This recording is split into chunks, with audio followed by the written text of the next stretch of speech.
Hello বন্ধুরা, কেমন আছেন সবাই? আশা করি সকলে ভালো আছেন। আমি মহসিন, গ্রাফিক্স ডিজাইন বিডি টিউটোরিয়ালে আপনাকে জানাই স্বাগতম।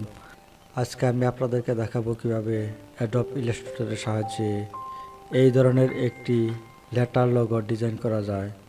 তো বন্ধুরা, আপনি যদি আমার চ্যানেলে নতুন হয়ে থাকেন তাহলে চ্যানেল সাবস্ক্রাইব করে রাখবেন এবং পাশে থাকা বেল আইকনে ক্লিক করে রাখবেন, যাতে আপনি আমার নতুন নতুন টিউটোরিয়াল পেয়ে যান সবার আগে। তো বন্ধুরা, যাওয়া যাক মূল টিউটোরিয়ালে। টুলবার অপশন থেকে টাইপ টুল সিলেক্ট করলাম। ক্যারেক্টার অপশন থেকে font name Times new Roman এবং এখানে বোল্ড সিলেক্ট করলাম। টি টাইপ করলাম। ফন্ট সাইজ থেকে এর ফন্ট সাইজ 500 দিলাম। কালার অপশন থেকে টি এর ফিল কালার রেড দিলাম। মাউসের সাহায্যে অবজেক্টটি ডান পাশে মুভ করে অল্ট বাটন হোল্ড রেখে অবজেক্ট কপি করে নিলাম। এস টাইপ করলাম। কালার অপশন থেকে এর ফিল কালার চেঞ্জ করলাম। এখন টি সিলেক্ট থাকা অবস্থায় অবজেক্টের কর্নার বাইরের দিকে ড্রাগ করে shift plus alt button hold রেখে এর সাইজ বড় করলাম। সিলেকশন টুলের সাহায্যে লেটার দুটি সিলেক্ট করলাম। অ্যালাইন অপশন থেকে হরিজন্টাল অ্যালাইন সেন্টার এবং ভার্টিক্যাল অ্যালাইন সেন্টারে ক্লিক করলে লেটার দুইটি সেন্টার পয়েন্টে চলে আসবে।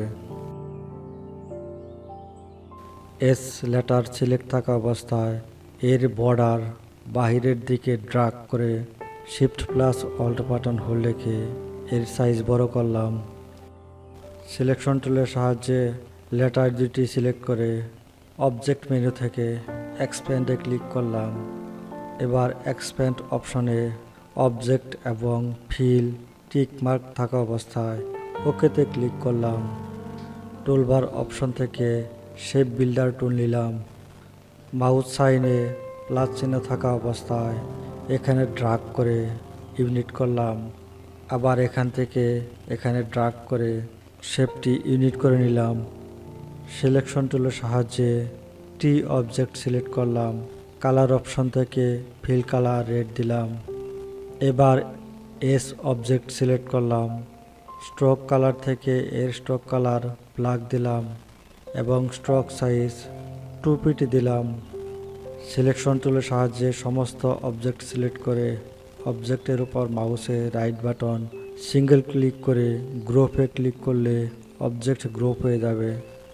এখন ইফেক্ট মেনু থেকে স্টাইলিশ, এরপর ড্রপ শ্যাডোতে ক্লিক করলাম।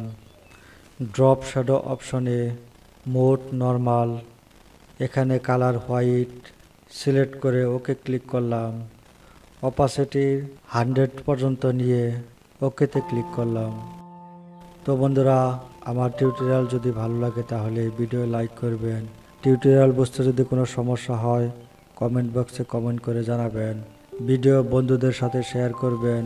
আমার পরবর্তী টিউটোরিয়াল দেখার আমন্ত্রণ রইল। ধন্যবাদ সবাইকে।